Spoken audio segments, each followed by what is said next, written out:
আসসালামু আলাইকুম এভরিওয়ান। অজানা তোমার ভালোবাসা গল্পের 56 নম্বর পর্ব। তো বেশি কথা না বলে চলো গল্প শুরু করি। নিউ ইয়র্ক সিটির পিচঢালা রাস্তায় পাশাপাশি হাত ধরে হাঁটছে মেঘ আর আদ্রিয়ান। আদ্রিয়ানের মুখে বিস্তর হাসির ছাপ। কিছুক্ষণ আগে ফারহানের অপমানিত হওয়া চোখ মুখের কথা মনে পড়ে ভীষণ হাসি পায় তার। মেঘের হাত ধরার অপরাধে আদ্রিয়ান শাস্তিস্বরূপ ফারহানকে খুন করতে চেয়েছিল, কিন্তু মেঘ যখন মুখের ওপর ফারহানকে যেমন করে অপমান করে তার চেয়ে বড় শাস্তি দিয়েছে।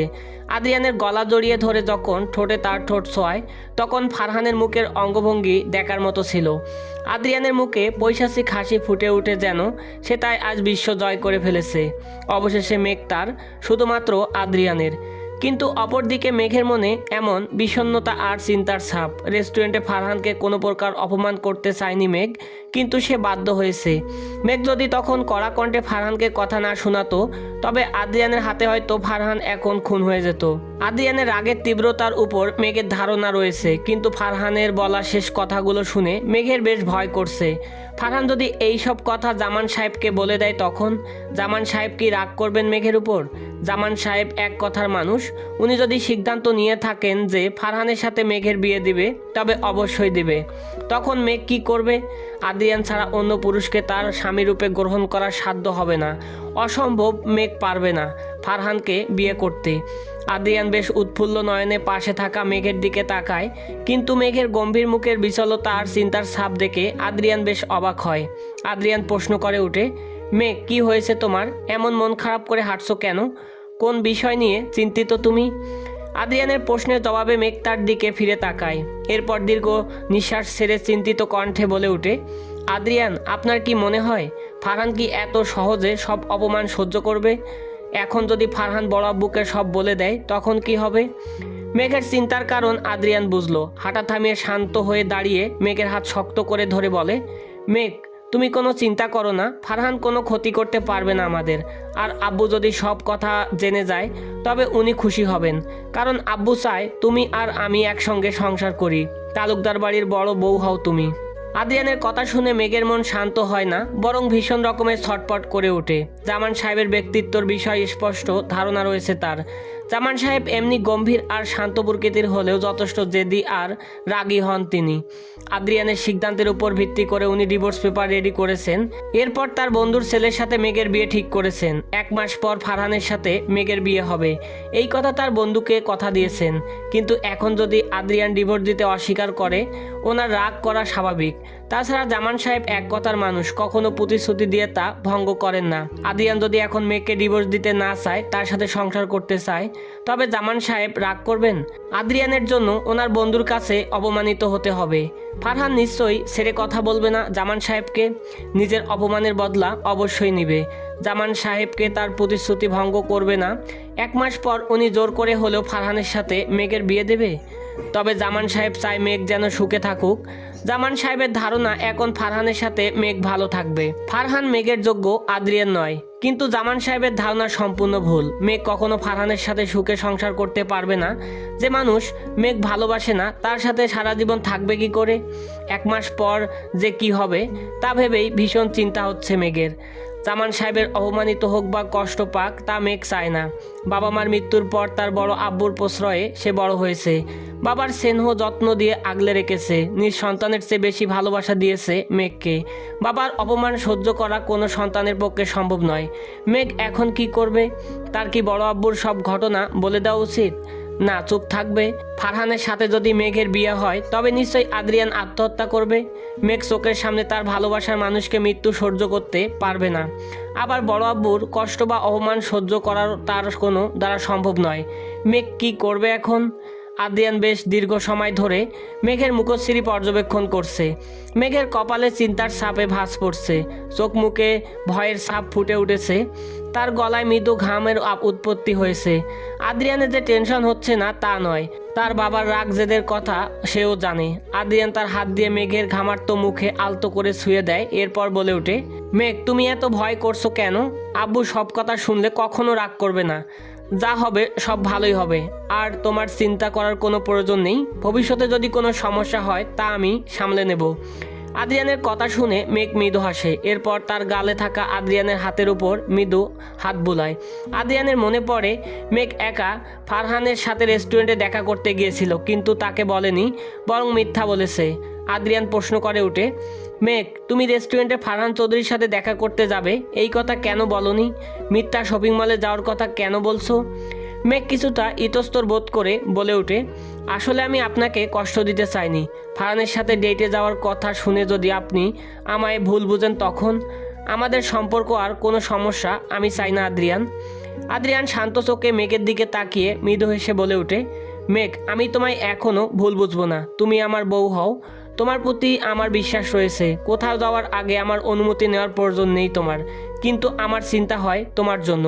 মেঘ আদ্রিয়ানের কথায় সম্মতি দিয়ে বলে, I am sorry Adrian, please ক্ষমা করে দেন, এই ভুল আর কখনো হবে না। আদ্রিয়ান মেঘের মুখের দিকে তাকিয়ে শয়তানি হাসি দিয়ে বলে, সত্যি আমার কাছে ক্ষমা চাও মেঘ? মেঘ মাথা নাড়িয়ে বলে, চাই। এক পা এগিয়ে যায় মেঘের কাছে আদ্রিয়ান। এরপর মাথা নিচু করে হাত দিয়ে তার গালে ইশারা করে বলে, দেন কিসমি। হঠাৎ আদ্রিয়ানের এমন আবদারে মেঘ চমকে ওঠে, চোখ বড় বড় করে আশেপাশে তাকায়। রাস্তা দিয়ে হাজারো মানুষ হেঁটে যাচ্ছে, এই সকল মানুষের সামনে কিস করবে? রেস্টুরেন্টে যা করেছে তার জন্য মেঘের এখনও লজ্জা করছে। মেঘ চোখ গরম করে তাকিয়ে বলে, আদ্রিয়ান, রাস্তায় কত মানুষ দেখেছেন, আগে বাসায় চলুন, এরপর সব দিব। আদ্রিয়ান বিরক্ত ভরা চাহনি দিয়ে বলে ওঠে, রাস্তায় শত শত মানুষ দেখলে কি হবে? আমি আমার বউকে কিস করছি, পর কোনো নারীকে নয়। যদি ক্ষমা চাও তবে এখনই কিস করো। মেঘ বিরক্ত নিয়ে তাকায়, এরপর আশেপাশে মানুষের দিকে, আর আরেকবার আদ্রিয়ানের দিকে। এরপর অবশেষে বাধ্য হয়ে পা উঁচু করে আদ্রিয়ানের গালে কিস করার উদ্দেশ্যে এগিয়ে যায়, কিন্তু দুষ্ট আদ্রিয়ান তার মুখ ঘুরিয়ে নেয়, যার ফলে দুর্ভাগ্যবশত মেঘের ঠোঁট ছুঁয়ে দেয় আদ্রিয়ানের অধর জোড়ায়। চোখ বড় বড় করে তাকায় আদ্রিয়ানের দিকে মেঘ, এরপর দ্রুত সরে আসে, ঠোঁটে হাত দিয়ে মাথা নিচু করে ফেলে। মেঘের এমন মুখশ্রী জুড়ে এমন লজ্জার আভা দেখে আদ্রিয়ান শব্দ করে হেসে ওঠে। এরপর বলে, মেঘ, তুমি দেখি অনেক চালু, গালে কিস না করলে ঠোঁটে করলে। ভেরি গুড মেঘ, স্বামীর মনের ইচ্ছা খুব সহজেই বুঝতে পারো তুমি। লজ্জায় মেঘের নাকের ডগা লাল হয়ে যায়। আদ্রিয়ান শব্দ করে হেসে ওঠে। মেঘ রাগী চোখে তাকায়, হাসির বেগ আরও তীব্র হয় আদ্রিয়ানের। বাহুদয়ে মৃদু ঘুষি দেয় মেঘ, লজ্জায় আড়ষ্ট হয়ে বলে, আদ্রিয়ান, চলুন বাসায় যাওয়া যায়, রান্না করা লাগবে, রাতের ডিনার করবেন না? আদ্রিয়ান হাসি থামিয়ে দেয়, এরপর পুনরায় হাত ধরে একসাথে হাঁটতে থাকে। রাত প্রায় 8:30। আদ্রিয়ান আর মেঘ বাসায় পৌঁছায়। ড্রয়িং রুমে এসে বাড়ির লাইট জ্বালায়। আদ্রিয়ানকে উদ্দেশ্য করে মেঘ বলে, আদ্রিয়ান, আপনি ফ্রেশ হয়ে আসুন, আমি রান্নাঘরে গিয়ে খাবার রেডি করছি। মেঘ এগিয়ে যায় রান্নাঘরে, কিন্তু তার আগেই আদ্রিয়ান তার হাত ধরে থামিয়ে দেয়। এরপর পিছন থেকে মেঘের কোমর জড়িয়ে ধরে বলে ওঠে, মেঘ, তুমি রুমে গিয়ে ফ্রেশ হয়ে আসো, আজ খাবার আমি রান্না করব। মেঘ অবাক করা কণ্ঠে বলে, আপনি খাবার রান্না করতে পারেন? আদ্রিয়ান হ্যাঁ বোধক সম্মতি দিয়ে বলে, সাধারণত ডিম ভাজি আর ভাত রান্না করতে পারি, রাতের খাবারের জন্য এতটুকুই যথেষ্ট। আদ্রিয়ানের কথা মেঘ শুনল না। সারাদিন ক্লাস করে এসে আদ্রিয়ান নিশ্চয়ই ক্লান্ত, এরপর আবার রান্নাঘরে গিয়ে তার জন্য রান্না করবে? মেঘ বলে, আদ্রিয়ান, আমি রান্না করতে পারবো, সারাদিন ক্লাস করে আপনার শরীর টায়ার্ড হয়ে গেছে, যান রুমে গিয়ে বিশ্রাম করেন।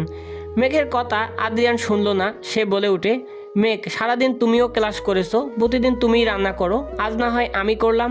কিন্তু আদ্রিয়ান, কোনো কিন্তু না মেঘ, তুমি যাও, আমি রুমে খাবার নিয়ে আসছি। আর কাল ক্লাসের পড়া শেষ করবে কে? তাড়াতাড়ি যাও, ফ্রেশ হয়ে পড়তে বসো। আদ্রিয়ান জোর করে মেঘকে তার রুমে পাঠিয়ে দেয়। এরপর রান্নাঘরে গিয়ে চুলায় ভাত বসিয়ে দেয়।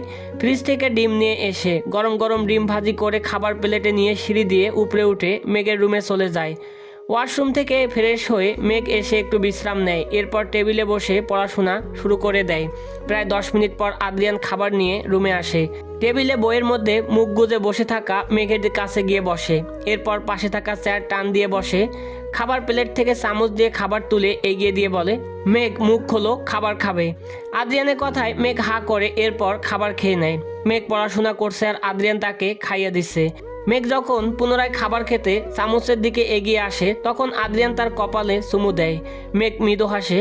সত্যি বলতে মেঘ কখনো আশা করেনি আদ্রিয়ান তাকে ভালোবাসবে, এমন যত্ন করবে। স্বামীর ভালোবাসা, আদর, যত্ন পাওয়ার সৌভাগ্য আজ 9 বছর পর হয়েছে মেঘের। এক জীবনে এর চেয়ে বেশি আর কি চাই তার? একটু সুখ, বিন্দুমাত্র ভালোবাসা আর সামান্য যত্ন, ব্যাস এতটুকুই।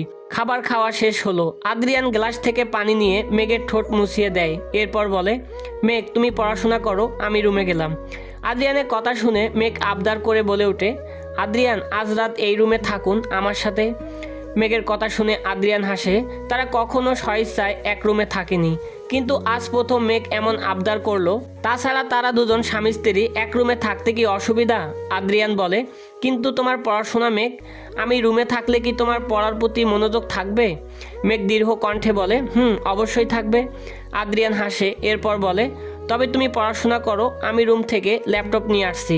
ওকে। আদ্রিয়ান তার রুম থেকে ল্যাপটপ নিয়ে আসে। এরপর মেঘের রুমের সোফায় বসে তার সার্জারি রিলেটেড ভিডিও দেখা শুরু করে দেয়। মেঘ পড়াশোনায় বেশ মনোযোগী। একবার পড়া শুরু করলে অন্য কোনো কিছু তার খেয়াল থাকে না। তবে আদ্রিয়ান কাজের ফাঁকে ফাঁকে প্রায় মেঘের উপর নজর বুলায়।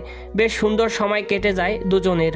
যারা চ্যানেলটি সাবস্ক্রাইব করো নাই, প্লিজ সাবস্ক্রাইব করে দিও। ধন্যবাদ সবাইকে।